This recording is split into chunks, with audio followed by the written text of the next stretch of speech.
Happy forging 1979 में इस company की फॉर्जिंग कंपनी के तौर पर शुरुआत हुई थी और heavy forging high precision machine would component design और मैन्युफैक्चर करने का करती है कंपनी कारोबार। 3 मैन्युफैक्चरिंग यूनिट है कंपनी के पास में। इशू की जानकारी आपको दे दूं, आज ही हुई है लिस्टिंग। इशू प्राइस थे 850 रुपये और इसके बाद इशू को सब्सक्रिप्शन ज़बरदस्त मिला था, करीबन 83 गुना, रिटेल 15 गुना, HNI 63 गुना और QIB 215 गुना सब्सक्राइब हुआ। One of the best subscribe IPO by QIB ये रहा आपके लिए। और बता दूं आपको कि 1000 रुपये के आसपास लिस्टिंग हुई थी, एक बार अब 1000 रुपये 10 पैसे के आसपास से ट्रेड करता हुआ दिख रहा है, यानी कि इशू प्राइस से 160 रुपये प्रीमियम पर इस वक्त ट्रेड करता हुआ नजर आएगा। मुलाकात करेंगे हम आशीष गर्ग साहब से, कंपनी के मैनेजिंग डायरेक्टर हमारे साथ जुड़ रहे हैं। आपने BSc की डिग्री हासिल की अकाउंटिंग और फाइनेंस में, वॉविक यूनिवर्सिटी UK से आपने MSc की डिग्री भी हासिल की है मैन्युफैक्चरिंग सिस्टम इंजीनियरिंग में, और इस सेक्टर का 17 साल से ज़्यादा लंबा गहरा आशीष गर्ग साहब का अनुभव है। गर्ग साहब, बहुत बहुत स्वागत है आपका। सबसे पहले तो सर बहुत बहुत बधाई आपको, कैपिटल मार्केट की आपकी इनिंग की शुरुआत हुई है, लिस्टिंग भी अच्छी हुई है और इशू को जो रेस्पॉन्स मिला वो तो अमेजिंग था। मतलब 200 गुना से ज़्यादा QIB कैटेगरी में इशू का भरना बिल्कुल छोटी बात नहीं है, वन ऑफ द रिकॉर्ड है। इसके लिए भी आपको बधाई। बताएं सर, उम्मीद से बेहतर रेस्पॉन्स मिला आपके IPO को? Thank you Anil ji. And पहले मैं सबसे पहले सब अपने इन्वेस्टर्स का शुक्रिया अदा करना चाहूँगा जिन्होंने इतना अच्छा रिस्पांस दिया।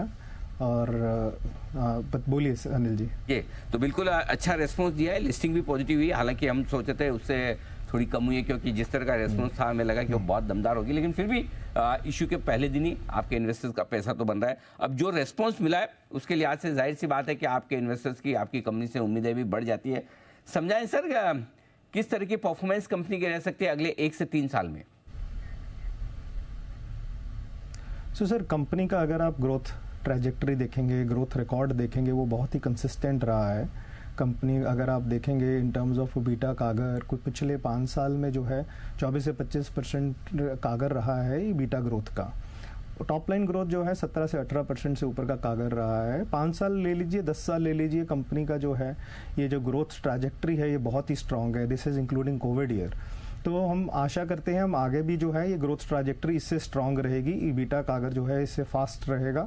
और जो प्राइमरी फंड रेजिंग कंपनी में आ रही है इसका जो है एडिशनल बेनिफिट कंपनी को मिलेगा, क्योंकि ये जो पैसा आ रहा है 400 करोड़ रुपया, ये रीपेमेंट और डेट और कैपेक्स की तरफ लगेगा। और कंपनी का अगले 3 साल का 900 से 1000 करोड़ रुपए का कैपेक्स का प्लान है। तो जो ये पैसा लगेगा, और कंपनी जो एसेट टर्न आज बनाता है वो पूरे इंडस्ट्री में बहुत स्ट्रांग है। जो रिटर्न ऑन कैपिटल एम्प्लॉयड बना रहा है वो पूरे इंडस्ट्री में बहुत ही स्ट्रांग रिटर्न बन रही है। तो ये बहुत ही क्लियर बात है, जो पैसा कंपनी में लगने जा रहा है इससे इन्वेस्टर्स का पैसा बनना चाहिए। गर्ग साहब, आपने बहुत ही इंटरेस्टिंग और स्ट्रांग आउटलुक दिया है। जो अब तक की ग्रोथ रही है उससे बेहतर ग्रोथ पर कंपनी कामकाज करेगी, ये बड़ा स्टेटमेंट है।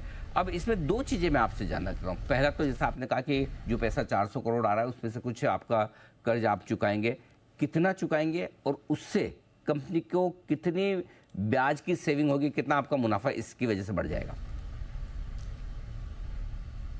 तो सर, कंपनी जो है साल के एंड तक, बिकॉज कंपनी का अपना कैश अक्रूवल भी बहुत स्ट्रांग है, और जो ये पैसा फंड रेजिंग होगा इसके बाद लिटरली कंपनी जो है डेट फ्री की तरह हो जाएगी।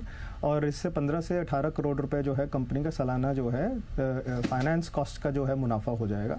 और कंपनी का जो है अगर हम ओवरऑल देखते हैं अपना कैश फ्लो बहुत स्ट्रांग है, तो वो भी एक रीज़न है कि कंपनी जो है अगले 6 महीने में डेट फ्री हो जाएगी।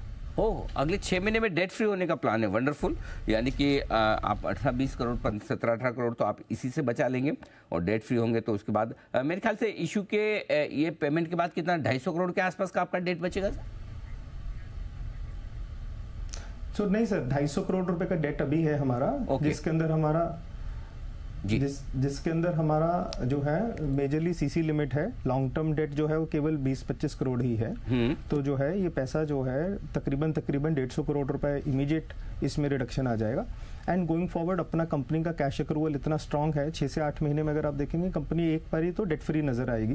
बट कंपनी का अपना कैपेक्स प्लान भी बहुत जबरदस्त है। तो अगर हम लॉन्ग टर्म बेसिस पे देखेंगे तो डेट इक्विटी जो है 0.22 के आसपास चलता रहेगा, which is a very strong balance sheet number today. Absolutely, इसमें कोई डाउट ही नहीं। अब जो आपने कैपेक्स की बात की ना, आपने कहा 1000 करोड़ रुपए का कैपेक्स आप कर रहे हैं, कितने समय में ये पूरा करेंगे और ये 1000 करोड़ का कैपेक्स करने से गर्ग साहब ये समझाइए कि कितनी कैपेसिटी कंपनी की बढ़ जाएगी परसेंटेज टर्म्स में, और कितने आप एडिशनल कैपेसिटी ले पाएंगे और कब तक? सो सर, ये जो कैपेक्स है ये तकरीबन 3 से 4 साल के बीच में लगेगा, और कंपनी का अपना आज की डेट में अगर हम लगाकर देखें कुछ 1200 करोड़ का ब्लॉक है, तो ये जो कैपेक्स लगाया जाएगा इससे तकरीबन 70 से 80% कैपेसिटी फोर्जिंग और मशीनिंग साइड में बढ़ जाएगी। ओके, मतलब जितनी आपकी है उसकी 70-75% और कैपेसिटी बढ़ जाएगी, और अगले 2-3 साल में ये पूरा होगा, करेक्ट सर? बिल्कुल। तो मतलब अगले 3 साल के बाद हाँ, भी अराउंड 3-3.5 साल। तो 3 साल के बाद इसका इम्पैक्ट आपके फाइनेंशियल में आएगा। अब से लेकर 3 साल तक ग्रोथ कहां से आएगी ये बताइए सर। सो सर, हमारे केस में कैपेक्स ये ऐसा नहीं है कि ये बुलेट कैपेक्स लगेगा, तो ये कैपेक्स जो है हर साल लगता जाएगा और हर साल साथ में चालू भी होता जाएगा। तो ये एक प्रोजेक्ट नहीं है 1000 करोड़ रुपए का कोई स्पेसिफिक। हमारा जो प्रोजेक्ट साइज रहते हैं वो 100 करोड़ 150 करोड़ रुपए के रहते हैं, तो प्रोजेक्ट साथ साथ में लगते जाएंगे, साथ साथ में चलते जाएंगे और साथ साथ में ग्रोथ देते जाएंगे। तो बढ़िया।